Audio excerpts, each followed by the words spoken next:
Azad gold and diamonds, Thazhepalam, Tirur. കൂട്ടായി locum bridge നിർമ്മാണ പ്രവൃത്തിക്കിടെ ജീവനക്കാരെ ആക്രമിച്ചതായി പരാതി. തലക്ക് പരിക്കേറ്റ സൈറ്റ് എഞ്ചിനീയറെ തിരൂർ ജില്ലാ ആശുപത്രിയിൽ പ്രവേശിപ്പിച്ചു.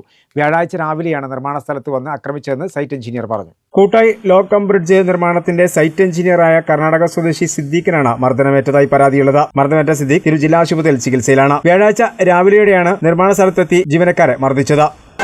രാവിലെ പണിസ്ഥലത്തിൽ നമ്മൾ JCB ഇറ്റാച്ചായി വർക്ക് ചെയ്യുമ്പോൾ ഒരു വെള്ളം ഒക്കെ ഈ ഡ്രഗ്സ് അടിച്ചിട്ട് സൈഡിൽ കയറായിരുന്നു. അപ്പോൾ ഈ ഹിറ്റാച്ചിൻ്റെ ബാക്കിൽ കുറേ കറങ്ങി നടക്കായിരുന്നു. അപ്പോൾ ഞാൻ പറഞ്ഞത് ഒന്നൊന്ന് മാറിക്കൊള്ളണേ, അവിടേക്ക് ഓപ്പറേറ്റർ ഒന്നും കാണൂല എന്ന് പറഞ്ഞപ്പോൾ അവിടെ ദേഷ്യപ്പെട്ട് കുറച്ച് അങ്ങോട്ട് പോയി.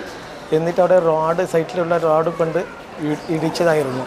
അതേപോലെ ഇടയ്ക്കിടയ്ക്ക് ലേബർക്ക് ശല്യപ്പെടുത്തലും എല്ലാ കാര്യങ്ങളും ഉണ്ടായിരുന്നു. അപ്പോൾ മുമ്പായി അവർക്ക് ഞാൻ കുറേ പ്രാവശ്യം ഇങ്ങനെ കയറരുത്, ഒരു സ്ഥാപനമാണ്, അങ്ങനെ കയറാൻ പറ്റൂല എന്ന് പറഞ്ഞിട്ട് ബോർഡ് അടക്കം ഞാൻ ഗേറ്റിൽ വെച്ചതായിരുന്നു. അത് ഒന്നും കേൾക്കാതെ എന്നിട്ട് ഇടയ്ക്കിടയ്ക്ക് കയറി വരും.